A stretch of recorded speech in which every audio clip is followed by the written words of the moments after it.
Kansas City first baseman Eric Hosmer is having more fun than a baseball player should rightfully be allowed in spring training. First off, he gets to return to his native South Florida this week and play before friends, relatives and former Plantation High School teammates who choose to buy tickets for the World Baseball Classic. He also gets to wear those cool red, white and blue duds for at least a few more days before rejoining his full-time employers, the Royals, back at Surprise Stadium in Arizona. Ballplayers like to say there's something special about putting on a jersey with the name of their homeland stitched across the front. But as Hosmer reiterated that claim Monday, he happened to be clad in a blue pullover with USA in red and white across his chest. The look on his face and the tone of his voice suggested he wasn't just paying lip service to the concept of baseball as patriotism. "I think you can see on TV how emotional the games get," Hosmer said. "When you come here as a pro, you have Marlins fans and your Kansas City Royal fans. The fun thing about this event is, it brings everybody together. To hear those USA chants, it gives you chills every time you're on first base and you listen to it." Hosmer and his fellow Team USA players will get to experience those chills again Tuesday night at 8. Then they take the field against Puerto Rico in Round 2 of the WBC in Miami. The Dominican Republic and Italy were scheduled to begin the day-night doubleheader at 1 p.m.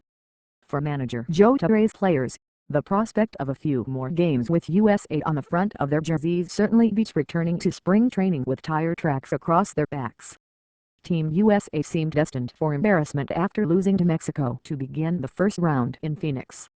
Then David Wright's grand slam helped loosen the collar in a 6-2 win over Italy, and Hosmer and Adam Jones contributed big doubles late in a 9-4 win over Canada that propelled the Americans to the second round.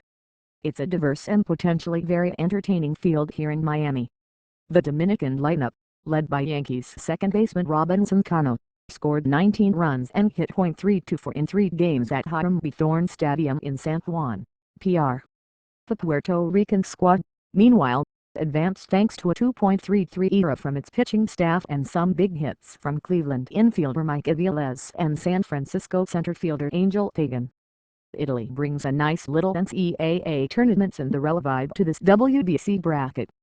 The Italians won 2 of 3 in the first round after being inspired by manager Marco Mazzarri, who is not averse to using visual aids in his pep talks. Before the Classic began, Mazzarri held up pictures of Marlins Park and AT&T Park, the tournament's last 2 venues, as a carrot to his players. The ploy helped inspire the Italians, who are slowly building the following as baseball's little gondola that could. "It would be nice to get some coverage," said Dodgers infielder Nick Punto, Italy's second baseman. "We played the first 2 games in Phoenix and the US hadn't even played yet. It was like they were trying to get us out of the way. I get it. I understand why. You have to know what sells. We've made a name for ourselves now. Hopefully people will start noticing." For all its emotion and feel-good stories, the WBC remains a target for dissection. One lingering complaint concerns the absence of many big names from the tournament. Team USA's pitching staff has been plugging away without Justin Verlander, Clayton Kershaw, David Price, Cole Hamels, Chris Sale, Cliff Lee and Jared Weaver, among others. Torre is trying to balance the desire to win with a pledge to individual clubs to get their Classic participants the work they need to be ready for the regular season openers. As always, the debate continues over the optimal time to hold the event. Chicago White Sox first baseman Paul Konerko was the latest to weigh in when he suggested that interest in the WBC would increase if the tournament were held in July. "There's never going to be a right way to do this tournament," said outfielder Shane Victorino. "End of season. Beginning of season. Mid-season. It's always hard." For several of the participants, South Florida is synonymous with a homecoming. Team USA catcher J.P. Arancibia is a Miami native, and outfielder Ryan Brown is a former Miami Hurricane. Team Italy first baseman Anthony Rizzo grew up in Parkland, Florida, and was bound for Florida Atlantic University before Boston selected him in the 6th round of the 2007 draft. And Washington lefty Gio Gonzalez, who will start against Puerto Rico on Tuesday, is a highly up guy.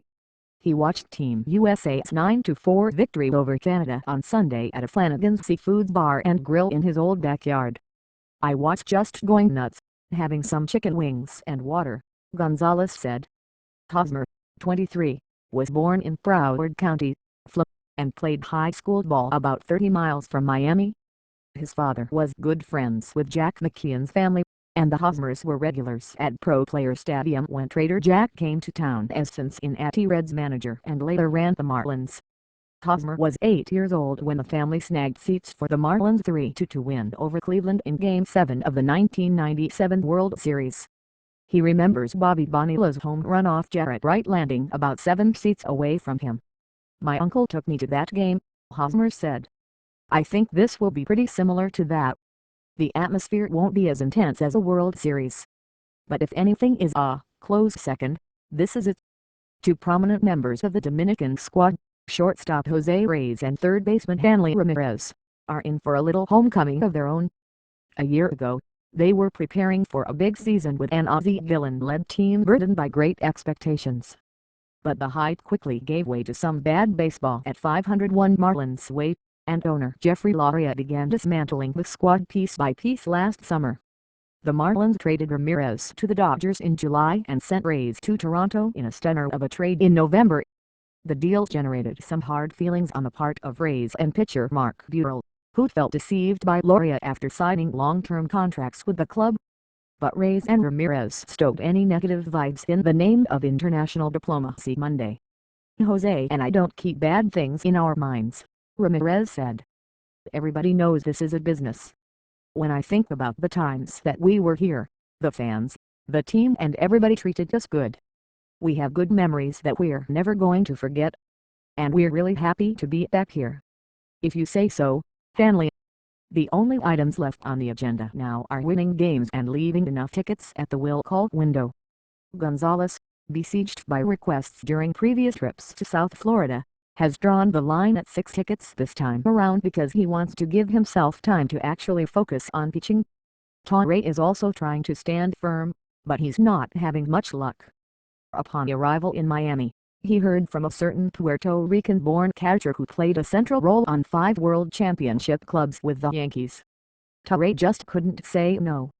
"I got a call from Jorge Posada this morning," Torre said. "He told me he was going to pull for Puerto Rico, which is understandable. And then he asked me for tickets."